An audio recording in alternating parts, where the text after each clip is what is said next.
Agora o próximo santo, o terceiro santo de hoje, é o irmão.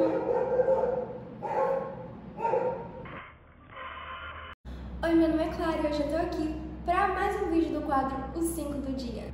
Antes de eu começar, se inscreve aqui no canal, ativa o sininho de notificações para você não perder nada e também já dá um like no vídeo, para você não esquecer, já dá lá, vai lá, desce, dá um like. Opa, desculpa aí atrapalhar o seu vídeo, mas eu só queria avisar para vocês assistirem até o final, porque eu deixei o melhor pro final. 5 santos. Eu tava muito animada pra esse vídeo, realmente estava muito animada. Minhas amigas sabem por quê. Gente, eu tava lendo a história daqueles santos e eu fiquei maravilhada. Eu não conseguia parar de falar daquilo. Eu fiquei, meu Deus. Eu fiquei muito impressionada com todas as histórias. São pessoas muito dedicadas que me inspiraram muito. Chega de enrolação. A primeira história é de um menininho chamado São Domingos Sávio. A família de São Domingos Sávio era muito religiosa, muito religiosa. E o menino sempre foi muito dedicado como pessoa e como cristão. Ele sempre ia à igreja, sempre. Não importava, se estava com um tempo ruim, ele ajoelhava na porta da igreja e ficava lá rezando. Não importava se estava quente, se estava chovendo, se estava nevando, se estava congelando, não importava. Ele estava lá, rezando. São Domingos Sávio tinha só 7 anos quando ele fez a primeira comunhão. E, se você não sabe, naquela época, eu acho que ainda é, né? Eu, por exemplo, fiz minha primeira comunhão com 10 anos, se eu não me engano, foi com 10 anos ou 11, mas São Domingos Sávio fez com 7. E naquela época, as pessoas faziam com 12 anos. Então, por que ele fez com 7? Ele recebeu uma bênção especial, porque ele não esperava, ele não tinha capacidade de esperar um tempão para receber Jesus. Mas, antes dele comungar, ele escreveu uma listinha, tipo uma listinha de regras, ou até uma lista de desejos. Eu acho que tá mais pra, tipo, lista de regras pessoais, uma coisa que ele queria cumprir, que tava ali. 1. Confessar frequentemente e receber a Eucaristia quando o confessor permitir. Essa foi a primeira coisa que ele escreveu. A segunda foi santificar os dias de festa. 3. Serei amigo de Jesus e de Maria. E 4 é a frase mais famosa dele, que é: prefiro morrer do que pecar. Ele dizia que preferia morrer antes de pecar, que ele nunca ia pecar. Ele estava dedicado a fazer isso e, na minha opinião, ele conseguiu.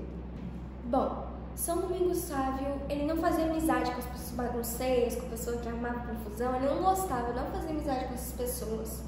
Ele só fazia amizade com os meninos de bom caráter, pessoas legais, pessoas religiosas.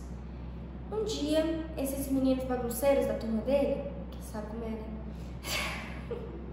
Esses meninos colocaram pedras na estufa da sala de aula dele. Se você não sabe o que é estufa, vou deixar a foto aqui, mas eu acho que você sabe, né? Enfim, deixaram pedras na estufa da sala dele.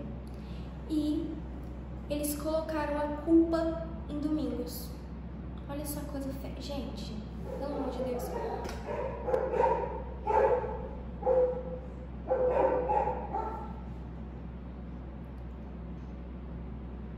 Não sei o que eles tinham contra o menino, coitado. Eles fizeram provas falsas falando que o Domingos tinha feito aquilo. Tipo, eles fizeram coisas reais para parecer que o Domingos tinha feito. E o padre, que tomava conta do lugar, não teve outra escolha a não ser punir Domingos. Então ele fez o menino se ajoelhar diante da sala inteira e deu uma bronca nele, apesar de saber que ele não tinha feito aquilo. No outro dia ele foi perguntar para Domingos por que ele não falou nada, por que ele ficou quieto, né? Ele sabia que era uma acusação falsa e Domingos nem tinha se defendido. E o sábio respondeu assim: eu tinha que imitar Jesus. Aí o padre: oi, não entendi. Explica direito aí. E aí ele explicou que Jesus também tinha sido acusado falsamente e que ele tinha ficado em silêncio. E ele também disse que se ele contasse que não tinha sido ele, os colegas dele podiam ter sido expulsos da escola. E ele não queria o mal de ninguém. O padre, muito impressionado, obviamente, foi na frente da sala inteira e pediu desculpas para Domingos formalmente. Aos 12 anos, São Domingos Sávio foi até São João Bosco e pediu para São João Bosco para poder estudar no Oratório de Turim. Por quê? Porque ele queria muito, ele tinha um desejo ardente de ser padre. E São João Bosco olhou para ele e falou bem assim: eu acho que nós temos um belo tecido aqui. E São Domingos respondeu assim: eu serei o seu tecido, então o Senhor seja o meu alfaiate. São Domingos Sávio ficou muito tocado por todos os ensinamentos de Dom Bosco e sobre a expressão que se resume em dai-me almas. Então ele decidiu criar a Companhia da Imaculada Conceição. Ele queria muito ajudar outras pessoas. Ele constantemente falava para Dom Bosco a seguinte frase: se eu tivesse forças e virtude, quisera ir agora mesmo, e com sermões e bom exemplo convertê-las todas a Deus. Quantas almas esperam nosso auxílio na Inglaterra? Bom, São Domingos Sávio ficou conhecido por ser uma pessoa muito carismática, que conseguia entender o sofrimento e a necessidade das pessoas. Só que, infelizmente, São Domingos Sávio ficou doente. Ele pegou tuberculose e ele teve que parar os estudos com Dom Bosco, porque ele já estava muito doente para estudar, ele não conseguia. Então ele teve que voltar para a casa dos pais dele. E quando ele estava prestes a morrer, ele falou assim: adeus, queridos pais, estou tendo uma visão linda, que lindo. E ele morreu feliz, indo ao encontro do Senhor. Sabe quantos anos ele tinha quando ele morreu? Ele tinha 15 anos. E, na minha opinião, ele fez muito mais que muita gente faz em 50. Ele foi declarado santo, ou seja, ele foi canonizado no dia 12 de junho de 1954. A segunda santa que a gente vai conversar hoje é Santa Jacinta Marto. Ela era a filha mais nova de Manuel Marto e Olímpia de Jesus dos Santos. Ela também era a mais nova entre os 3 pastorinhos videntes.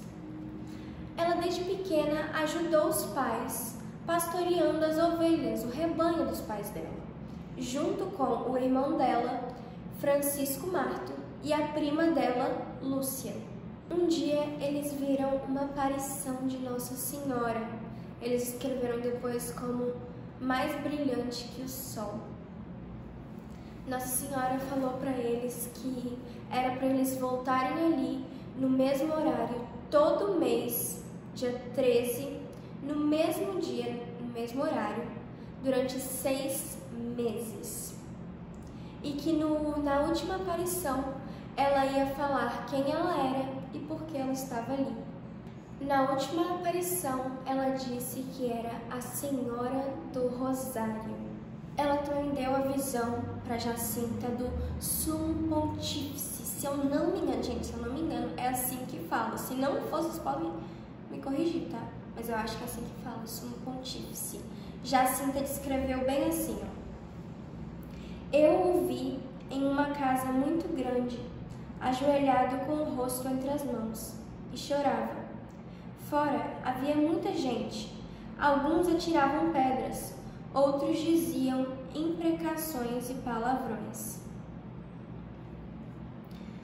Jacinta ficou impressionada com o sofrimento dos pecadores e dali em diante ela começou a dedicar sacrifícios e orações, principalmente o rosário que Nossa Senhora tinha ensinado para ela e para a prima Lúcia e o irmão Jacinto. Ela entregava essas orações e esse sacrifício pelos pecadores, pela conversão, pela paz no mundo e pelo Papa.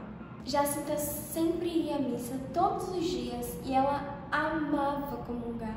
Ela dizia que era para reparar os pecados dos pecadores. Ela também, toda vez que via a hóstia, ficava encantada. Ela falava: como eu gosto de dizer ao Senhor que eu o amo. Como eu disse, ela rezava o rosário quantas vezes ela podia. Ela sempre rezava, toda hora que ela podia, ela estava lá rezando o rosário. Tudo que ela estava fazendo, rezando o rosário. Só que assim como São Domingos, Jacinta também ficou doente. Ela estava com gripe espanhola no meio dessa epidemia. Me lembra alguma coisa. Não sei o que é. Coronavirus! Ai, meu Deus. Então ela não podia comungar. Assim como nós, católicos, não podemos comungar, ela também não podia. E mesmo assim a fé dela continuou mais viva do que nunca.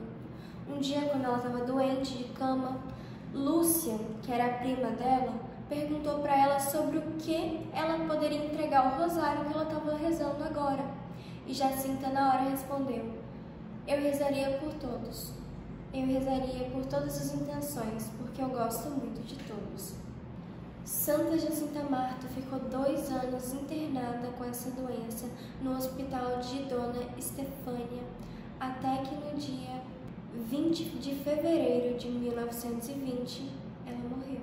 E ela? Quantos anos você acha que ela tinha?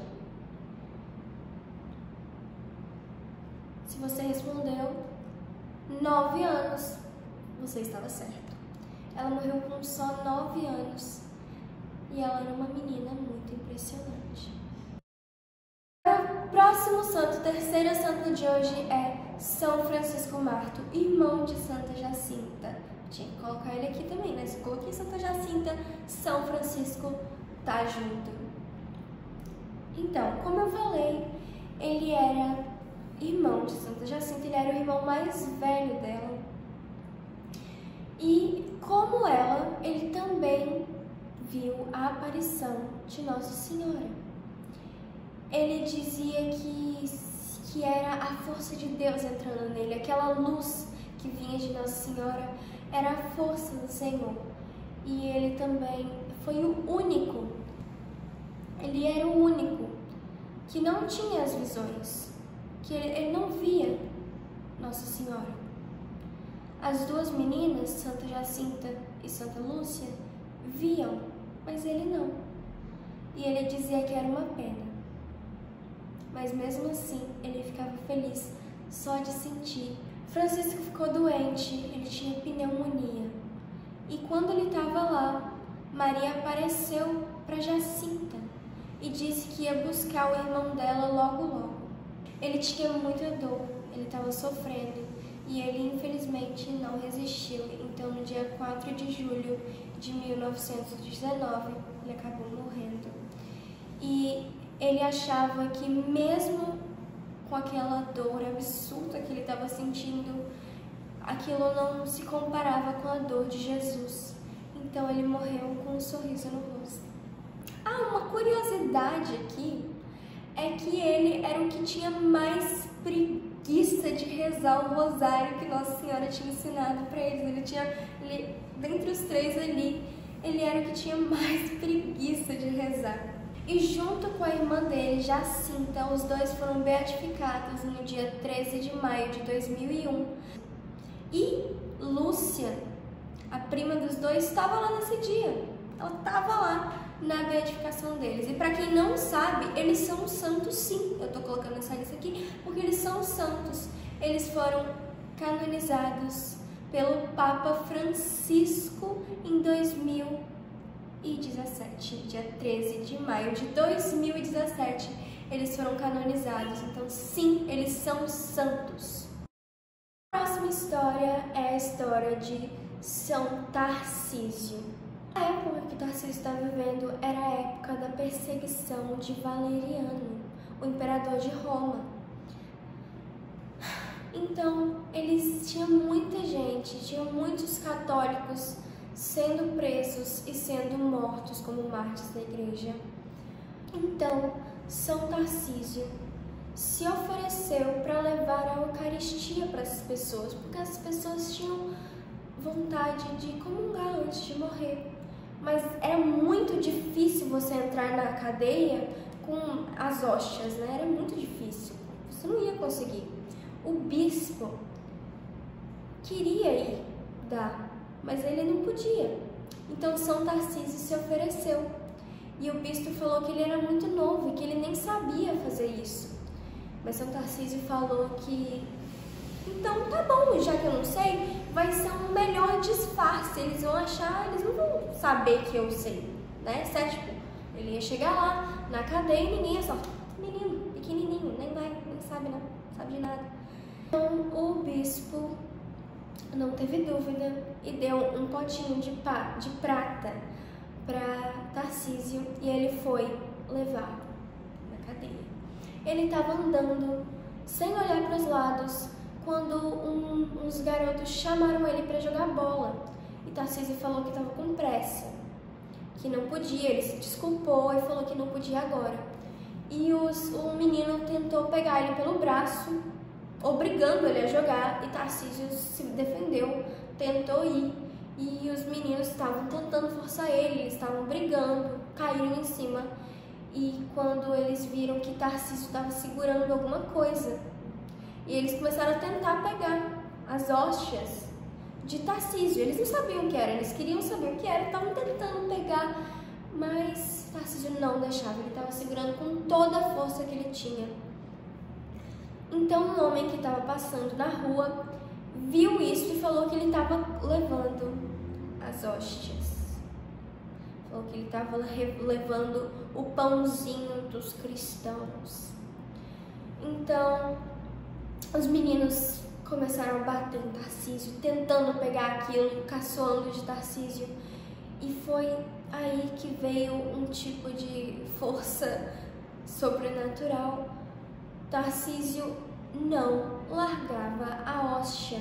Apesar dele ser um menino pequeno, ele estava segurando com uma força extraordinária, uma força que ele não tinha. Não importava quem puxasse aquilo da mão dele, não conseguia tirar. E eles bateram tanto em Tarcísio que ele já estava quase morto quando um soldado cristão escondido, ele estava se escondendo, fingia que não era cristão, viu aquilo e foi até Tarcísio, que já estava quase morto. E Tarcísio entregou as hóstias para ele e morreu. Pois é, né, gente? Nessa época, Tarcísio tinha só 12 anos. Ele agora é o padroeiro dos coroinhas. O quinto e último santo de hoje, a quinta e última santa, na verdade, é Santa Maria Gorete, a história que eu estava mais ansiosa para contar, então eu deixei aqui para o final. A história de Santa Maria Gorete. Ela era uma menina muito pobre, de uma família muito pobre, de uma família muito grande. Eles moravam numa fazenda, só que com a situação da época, o pai dela teve que ir trabalhar em uma fazenda de outra pessoa. Só que, quando ela tinha 9 anos, o pai dela acabou falecendo de malária. E a família acabou perdendo a casa, a fazenda que eles moravam. Quando isso aconteceu, Santa Maria Gorete se sentia na responsabilidade de ajudar a mãe com a casa e de cuidar dos irmãozinhos mais novos. Eles tiveram que se mudar para uma outra casa, uma casa compartilhada, com os Cenerelli, com a família Cenerelli. Se não for assim que fala, eu vou deixar pelo menos escrito aqui como é que se escreve, e aí vocês tiram suas próprias conclusões de como é que fala, como é que não fala, enfim. O Cenerelli era um pai viúvo com 2 filhos. Um desses filhos era Alexandro Cenerelli. Santa Maria Gorete, com 11 anos, era uma menina muito bonita, muito atraente. E Alexandro sempre tentava seduzir ela. E ela nunca deixava. Ela nunca cedia, nunca. Ela falava que Deus não queria. Não, Deus não quer, é pecado. sempre quis comungar, sabe? E lembra que eu falei que eles comungavam aos 12 anos?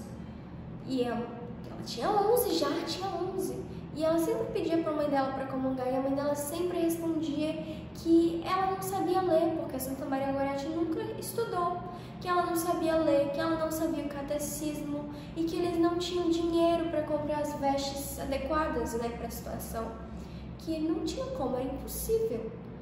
E ela sempre ficava muito triste e respondia: mas mamãe, eu vou ficar sem Jesus? Eu não posso ficar sem Jesus. Então os vizinhos dela, vendo a situação, ajudaram e Santa Maria Gorete comungou aos 11 anos. No dia 5 de julho de 1902, Maria estava em casa, costurando e tomando conta da irmãzinha mais nova, como ela sempre fazia. Foi quando Alexandro chegou em casa e começou a ameaçar Maria de estupro. Então ela negou, como sempre fazia, só que Alexandro tentou forçar ela. E ela gritava que era pecado, que Deus não queria e que ele ia para o inferno, que aquilo era pecado. E vendo que ele não ia conseguir o que queria, Alexandro deu 11 facadas nela. Ela continuou tentando fugir, correu gritando, então Alexandro deu mais 3 facadas nela. O pai do Alexandro então chegou em casa e levou a menina para o hospital com 12 facadas profundas. E os médicos não puderam fazer nada. Ela foi operada, gente. Ela foi operada sem anestesia. Você imagina a dor? Primeiro de levar 14 facadas e ainda de ser operado sem anestesia. Mas os médicos não puderam fazer nada por ela porque as feridas eram muito grandes.